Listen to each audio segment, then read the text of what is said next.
सतगुरु महाराज की जय। पन्ना धाम की जय। सर्व सुंदर साथ की जय। सर्व सुंदर साथ को प्रणाम जी, प्रणाम जी।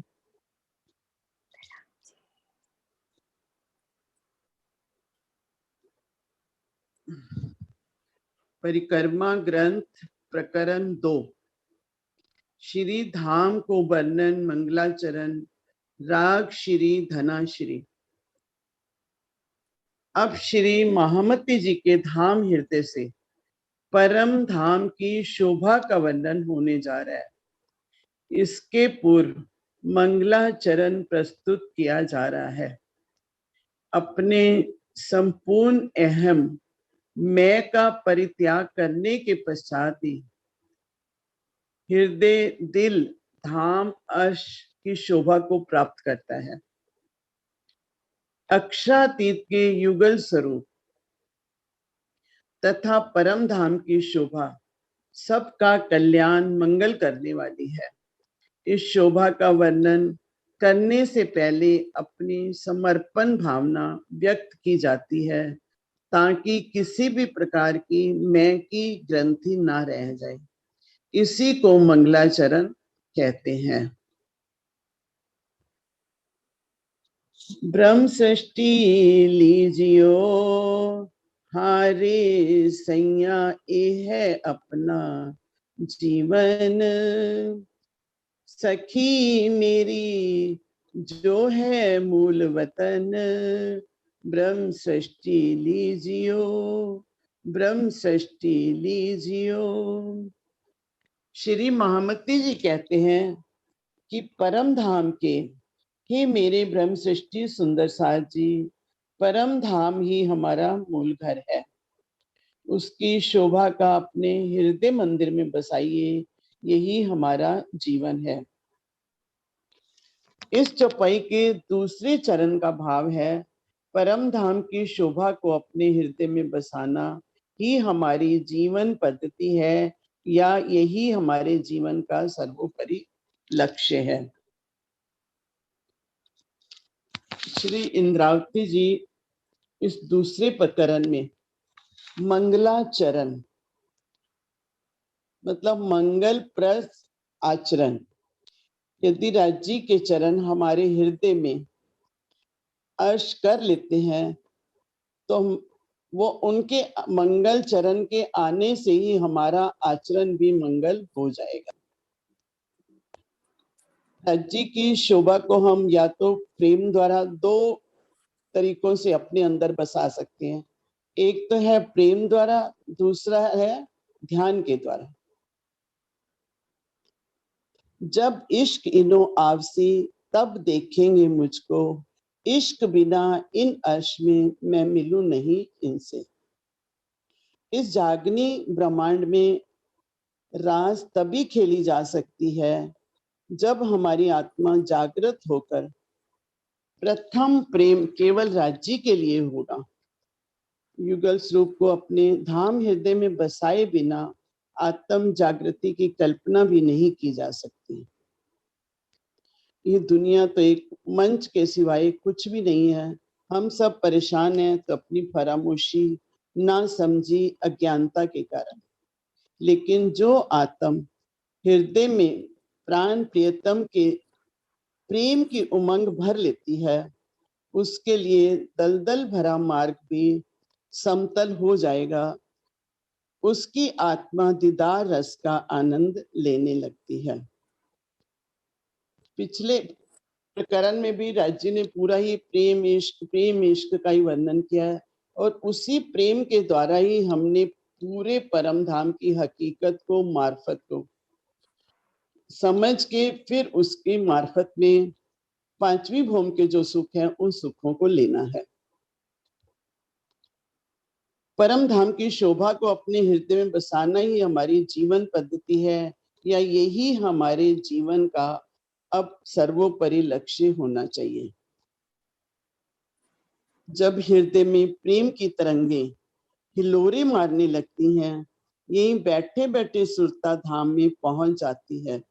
उसके लिए पहले जो 1 घंटा हम चितवनी करते हैं, उससे ये शोभा अंदर या अंदर हर रूह को अपना अपना सुख देने लगती है। उसके लिए जब याद तुम्हें मैं आऊंगा तभी बैठोगे जाग। इस तन के रहते रहते अमृत रस पीने का अवसर मिला है। इस समय राजी तालू पकड़ पकड़ के पिलाना चाहते हैं, धामधनी उठाना चाहते हैं, तभी इतना लाड प्यार से सुंदर साथ को बार बार उसी ग्रंथ में, उसी वाणी में, उसी में डुबोना चाहते हैं। सर्व सुंदर साथ के चरणों में कोटि कोटि प्रणाम। प्रणाम जी। ना कृष्णा दीदी आप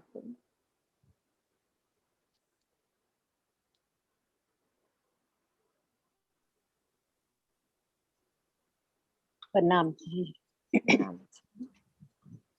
शास्त्र शब्द मात्र जो वाणी, ताको कलश वाणी शब्दातीत, ताको भी कलश हुओ खंड को, तापर ध्वजा धरू नितिन थे रहित।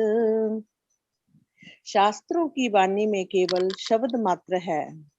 शास्त्र शब्द मात्र जो वाणी, शास्त्रों की वाणी में केवल शब्द मात्र है। उनके ऊपर कलश के रूप में बेहद की शब्दातीत वाणी का ज्ञान सुशोभित हो रहा है। ताको कलश वाणी शब्दातीत, शब्दातीत वाणी का ज्ञान सुशोभित हो रहा है। ताको भी कलश हुओ अखंड को, उसके भी ऊपर कलश के रूप में अखंड परम धाम का ज्ञान है। तापर ध्वजा धरू तिन थे रहित, उसके ऊपर परम धाम की शोभा का गायन करने वाली शब्दातीत ध्वजा को मैं फहरा रही हूँ, लगा रही हूँ। भावार्थ, शास्त्रों में विद्यमान ज्ञान राशि को शब्द मात्र कहने का आशय ये है कि तारतम ज्ञान से रहित होने पर इनके द्वारा बेहद और परम धाम की अनुभूति नहीं हो पाती। कलश के ऊपर कलश कहने का भाव बेहद से परे परम धाम की श्रेष्ठता को दर्शाना है। शब्दातीत ध्वजा परम धाम की अनंत महिमा शोभा को प्रकट करने वाली है। प्रणाम जी। ये एक बार और समझा दो कोई। हाँ जी सुंदर साथ जी। जैसे एक मंदिर में हम कलश लगाते हैं ना, कलश सबसे ऊपर होता है और फिर कलश के ऊपर ध्वजा होती है। हमारे अपने मंदिरों में भी हमने देखा है कि पहले मंदिर, फिर ऊपर कलश लगता है, फिर उसके ऊपर ध्वजा होती है। तो उन्होंने ये कहा है कि शास्त्र जो है ना, वो कहाँ का ज्ञान दे रहे हैं? शास्त्रों में। शास्त्रों में यहाँ पे पूरा 14 लोक का ज्ञान है, लेकिन उसके ऊपर क्या है? बेहद, बेहद का ज्ञान। फिर उसके बेहद को कलश कह दिया, फिर उसके बाद कह रहे हैं बेहद मतलब कि परम धाम के ज्ञान की बात हो रही है। फिर उस पे ध्वजा कौन लहरा रही है? श्री इंद्रावती जी, कि उन्होंने इस परम धाम के ज्ञान की ध्वजा फहरा रही हैं। उसके ऊपर परम धाम की शोभा का गायन करने वाली शब्दातीत ध्वजा को मैं फहरा रही हूँ।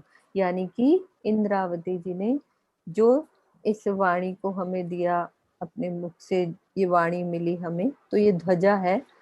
ये बाकी और कोई सुंदर साथ भी इसको ले सकते हैं। कौन क्लियर करेंगे? और भी बबली दीदी, मधु भाभी, आप कर सकते हो और क्लियर।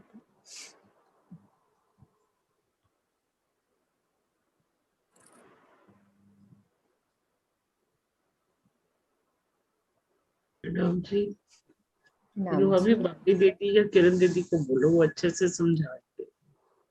हाँ किरण दीदी। आज किरण दीदी शायद नहीं है। आज वो होंगी नहीं। किरण प्रणामी जी हैं, कोई बात नहीं। हाँ जी वो है। किरण दीदी आप ले लो।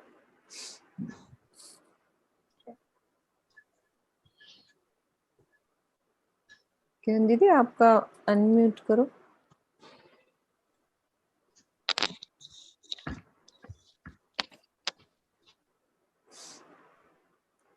अच्छा, अभी कैमरा ऑन है उनका। दीदी आप अभी कहीं गई होंगी मेरे ख्याल।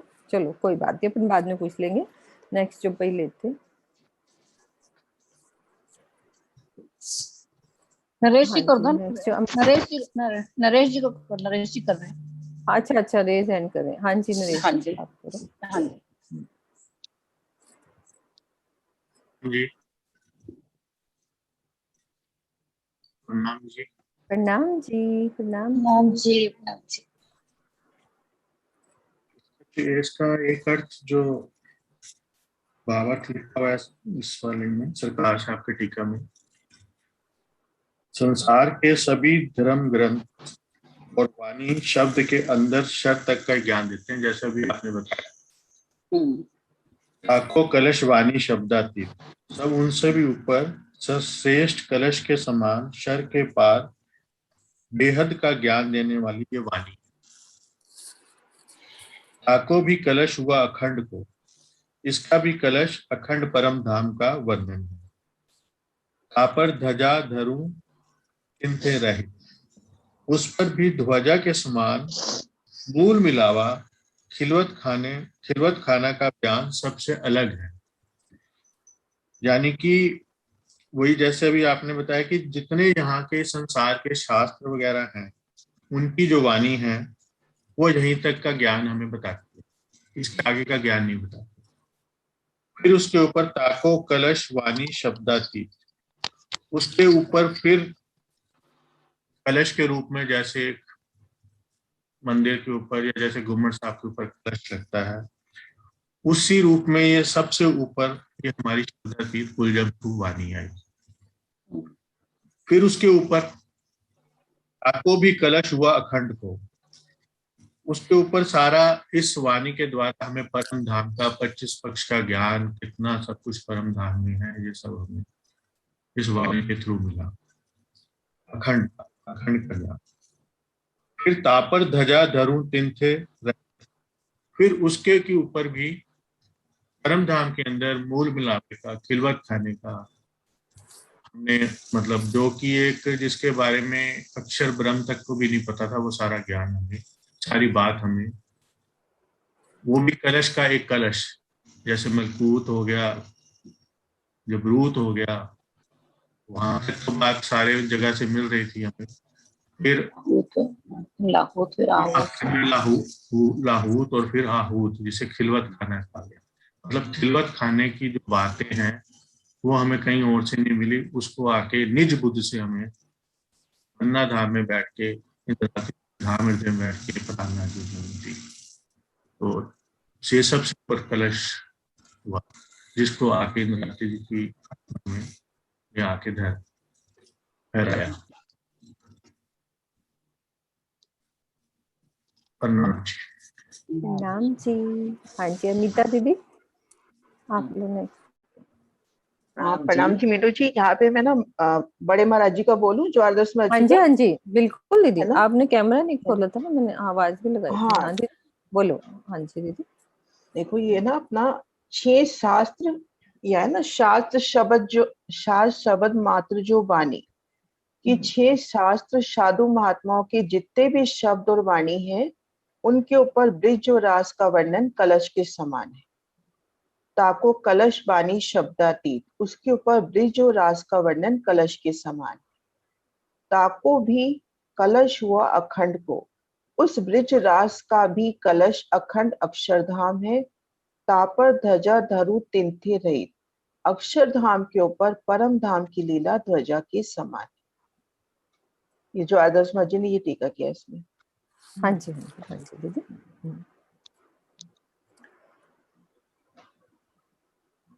हाँ जी अनीता भाई प्रणाम जी। उस कहने का भाव है कि हम जो लीला है वो सबसे ऊपर,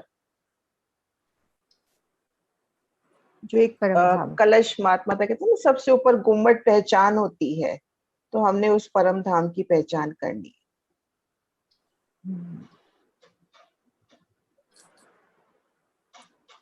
ठीक है। हाँ जी बोलो अमिता दीदी। हाँ, मगज वेद कतेब के बंधे होते जो वचन, आदि करके अबलो सखी कबहू न खोले कीन। वेद और कतेब के छिपे रहस्यों को आज दिन तक किसी ने नहीं खोला है। प्रणाम जी।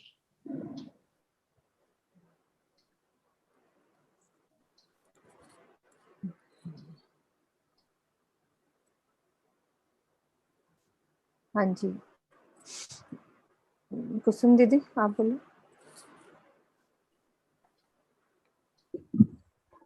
सुपन बुद्ध वैकुंठ लो, या निरंजन निराकार। सो क्यों शून्य को उलंघ के, सखी मेरा क्यों कर लेवे पार। इस मायावी जगत के स्वप्नमयी बुद्धि से या तो वैकुंठ का वर्णन हो सकता है या निराकार निरंजन का। इस प्रकार यह स्वप्नमयी बुद्धि निराकार को पार करके भला मेरे पहचान कैसे कर सकती है। निराकार का अर्थ होता है प्रकृति या आकार से रहित। इसी प्रकार निरंजन से तात्पर्य है अवयव से रहित होना। अवयवों के मेल से ही प्रकृति या आकार की रचना होती है।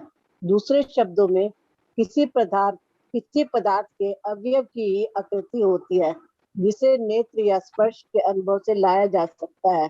इस प्रकार निराकार या निरंजन शब्द प्रकृति के अति सूक्ष्म रूपों महतत्व, सात शून्य और महाशून्य आदि को प्रकट करने के लिए प्रस्तुत किए जाते हैं।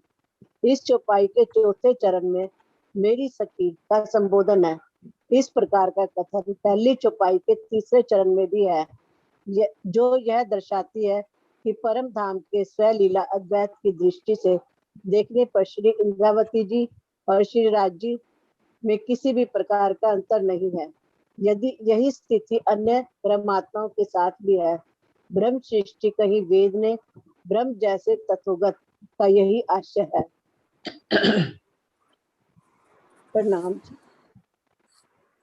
किरण दीदी इसका महाराज जी ने, हाँ जी आप बताओ। हाँ जी, इसमें हमें राजी महाराज यही कहना चाहते हैं कि स्वप्नमय बुद्धि के द्वारा तो सिर्फ हम यही का वर्णन कर सकते हैं, और जो हमें मूल बुद्धि मिलेगी या जागृत बुद्धि से या निज बुद्धि से ही हम परम धाम का वर्णन कर सकते हैं, और अपनी बुद्धि से कुछ भी नहीं कर सकते। ये जो प्रकृति है ये निराकार है, अवयव है, इसमें कुछ भी नहीं है।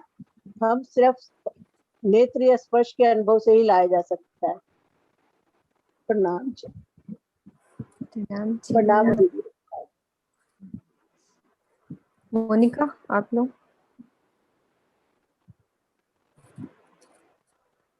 सुपन बुद्ध अटकल सो, वेद कतेब खोजे जिन। मगज न माया माहे का, बांधे मायने बारे तीन।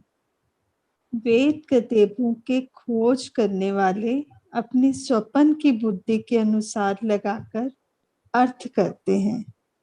उन्होंने उनके अंदर के रहस्यों को नहीं समझा, और इसलिए 12 मात्राओं वाली संस्कृत के व्याकरण ने संशय पैदा करने वाला ज्ञान थोप दिया। प्रणाम जी। प्रणाम जी। किरण दीदी महाराज जी ने क्या लिखा है वो भी बोल दो, इसका अर्थ।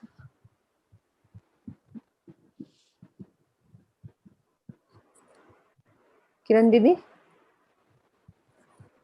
हेलो। हाँ हाँ हाँ। जिन लोगों ने अपने स्वपन की बुद्धि से वेद कतेब को पढ़ पारब्रह्म परमात्मा को अनुमान से खोजा है, वे भीति रहस्य को प्रकट नहीं कर सके। एक एक अक्षर एक एक शब्द के 12-12 अर्थ कर दिए और उसी में फंस के रह गए। ये तो संशय की कृत एक चौपाई नहीं आती कि एक एक शब्द के 12-12 अक्षर अर्थ हो जाते हैं संस्कृत के लिए।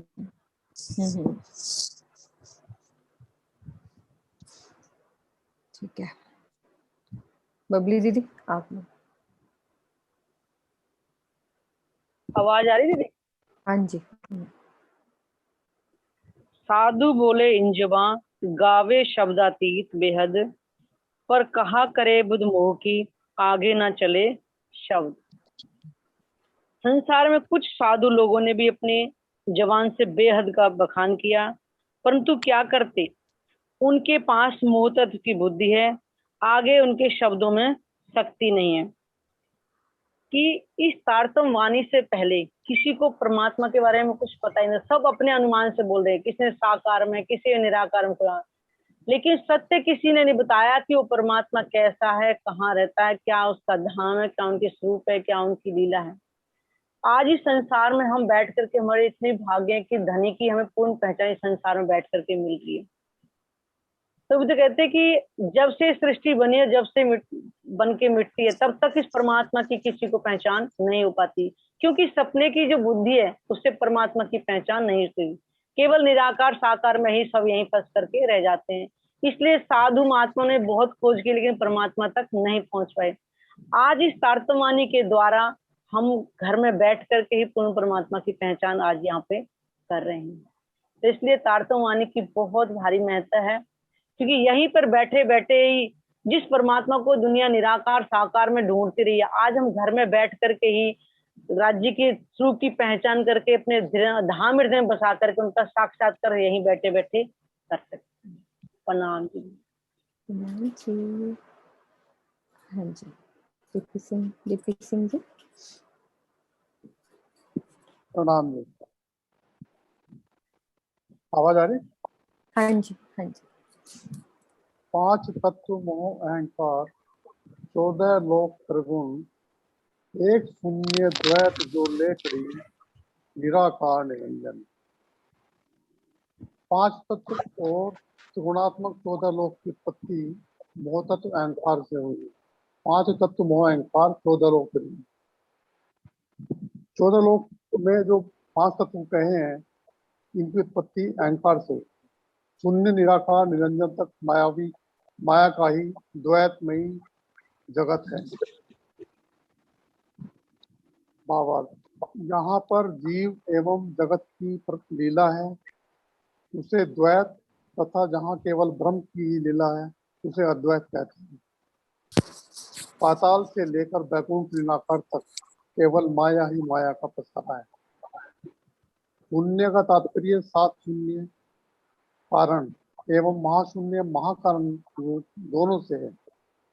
इसका रूप निराकार निर्गुण है।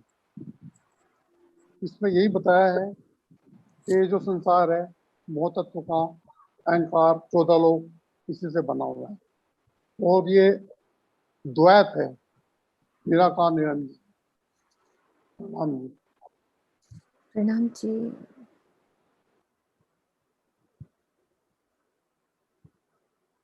सीमा दीदी।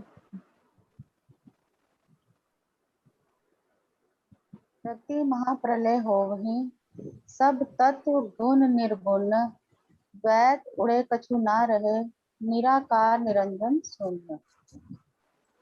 जब महाप्रलय होता है तो प्रकृति मंडल के सभी आकार और निराकार पदार्थ एवं 5 तत्व भी लय को प्राप्त हो जाते हैं। इस संपूर्ण द्वैत जगत में लीन होने पर शून्य रूपी निराकार निरंजन का कोई भी अस्तित्व नहीं रहता। भावार्थ: साकार पदार्थों में शब्द, स्पर्श, रूप, रस और गंध आदि का गुण होता है, किंतु महातत्व, महाशून्य आदि में ये गुण नहीं होते। इसलिए साकार पदार्थों का सगुण एवं निराकार को निर्गुण कहते हैं। यद्यपि प्रत्येक पदार्थ में सगुणता और निर्गुणता किसी न किसी रूप में अवश्य विद्यमान रहती है। प्रणाम जी। प्रणाम जी। हाँ जी, मंजुला बहन।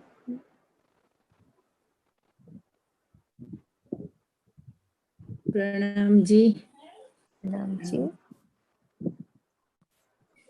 वाणी जो अद्वैत की, सो कहावे शब्दातीत, सो जागृत बुद्ध अद्वैत बिना, क्यों सुध पावे द्वैत। अद्वैत परम धाम की वाणी शब्दातीत कहलाती है। इस संसार का कोई भी प्राणी परम धाम की जागृत बुद्धि के ज्ञान के बिना अक्षरातीत की सुधि नहीं पा सकता। भावार्थ: इस सृष्टि का बड़ा से बड़ा मनीषी भी तारतम्य ज्ञान के बिना सच्चिदानंद परब्रह्म को नहीं जान सकता। इसलिए यह कथन प्रसिद्ध है कि तारतम्येन जानाति सच्चिदानंद लक्षणम। आगे की चौपाई में इसी तथ्य को स्पष्ट किया गया है। वाणी जो अद्वैत की सो कहावे शब्दातीत।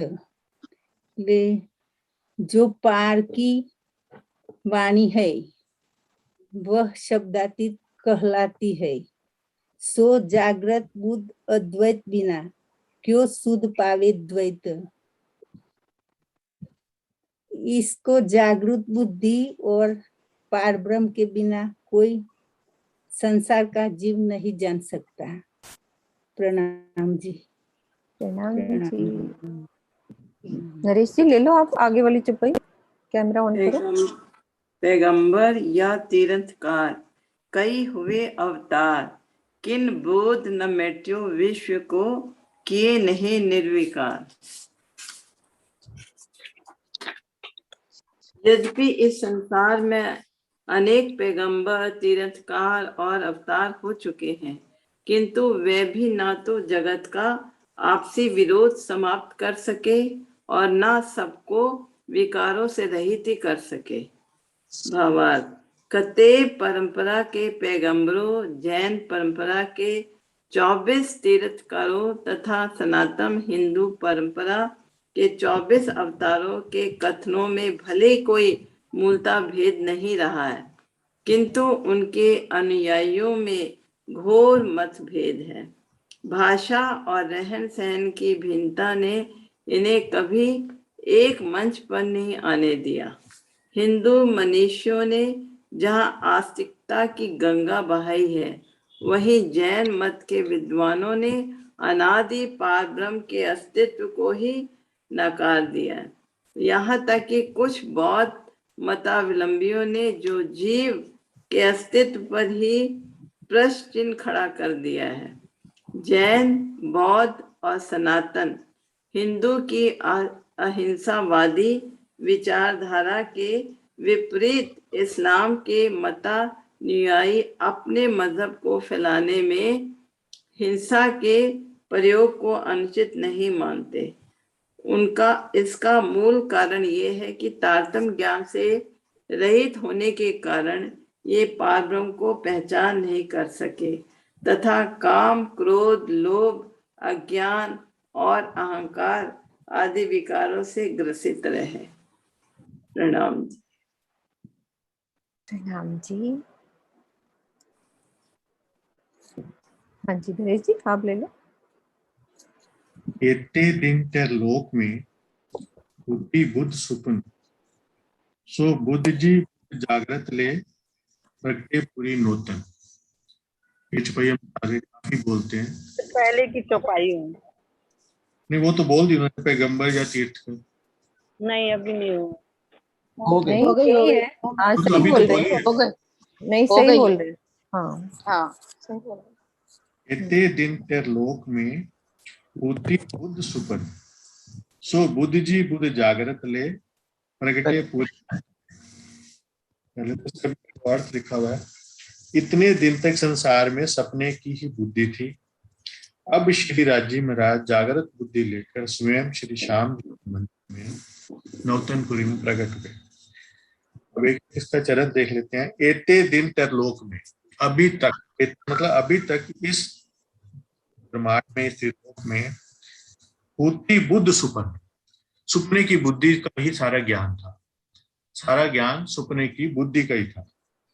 बुद्धि बुद्ध सुपन, बुद्ध मतलब इसका मीनिंग बुद्धि से भी है, सारी जो ज्ञान है वो सुपने की बुद्धि का ज्ञान था। सो बुद्ध जी बुद्ध जागृत ले। अब यहाँ पे सो बुद्ध जी कह दिए, जैसे हम कहते हैं ना स्वामी प्रार्थना जी बुद्ध निष्कल्प, यहाँ पे बुद्ध ये वाला है। सो बुद्ध जी बुद्ध जागृत ले प्रगटे पूरी नौतन। आज जी अपने नौतनपुरी में जब उनको दर्शन हुए देवचंद जी को, उस समय उस श्यामा जी राजी ने पूरा का पूरा जागृत बुद्धि का ज्ञान देवतन जी को बताया, मैं कौन, कहाँ से आई, क्या करे। वो सिर्फ उनके लिए क्या, फिर उसके बाद उस चीज को कि हम सबके लिए, कि हम यहाँ पे क्यों आए, किस लिए आए, कैसे आए, सारा ये जागृत बुद्धि का ज्ञान उनको दिया, जिससे आगे सारा पूरे ब्रह्मांड में ये इसको ब्रह्म सृष्टियों के लिए भी और संसार के लिए भी, जीव सृष्टि के लिए, इस सृष्टि के लिए, सबके लिए ये ज्ञान आया। सो बुद्ध जी बुद्ध जागृत ले प्रगटे पूरी नूतन।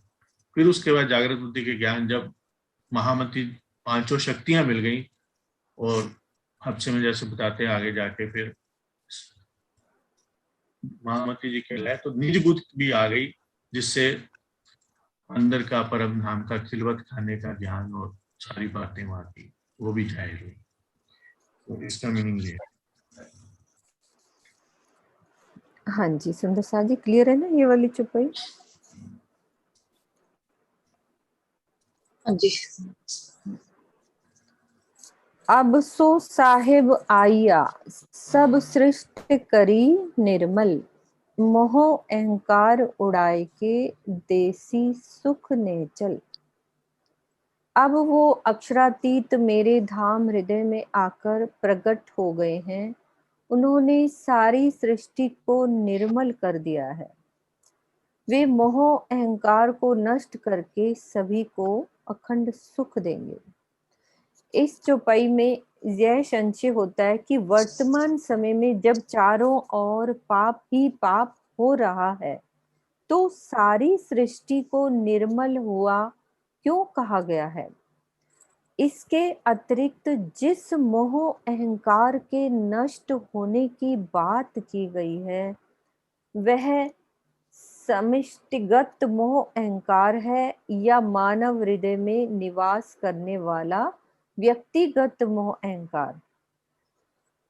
इसके समाधान में ये बात कही गई है कि अनंत लोक लोकांतरों का मूल यह मोह तत्व ही है, जो प्रकृति का महाकारण स्वरूप है। इसी से अहंकार का प्रकटीकरण होता है। मोह तत्व का ही सूक्ष्म रूप महतत्व है, जिसके अंतःकरण की उत्पत्ति होती है, जिससे सांख्य दर्शन में ये बात स्पष्ट रूप से कही गई है। संस्कृत में है महादाख्यम कार्य तन्मनः, अर्थात महतत्व से ही मन बुद्धि आदि की उत्पत्ति होती है।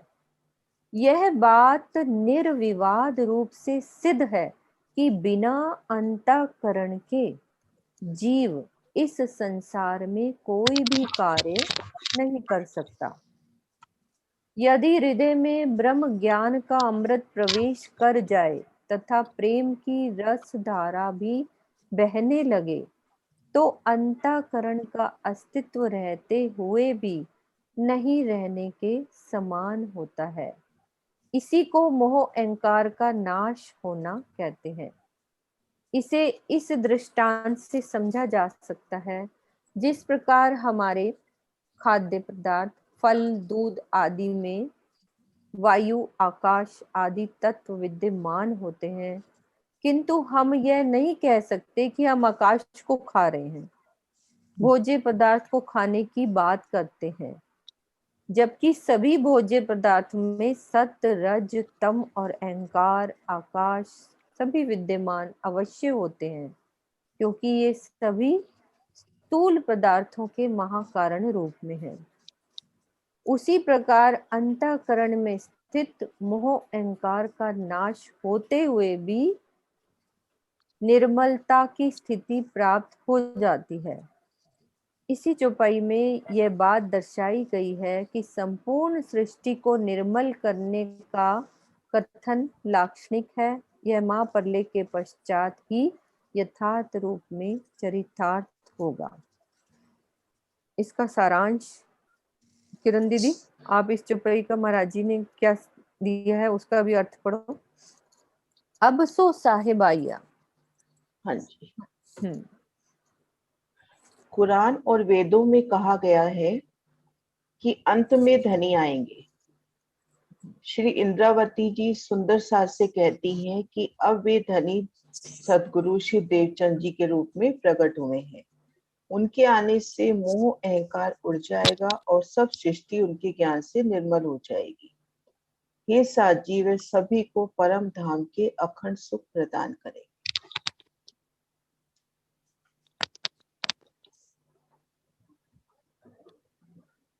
हाँ जी दीदी बोलो।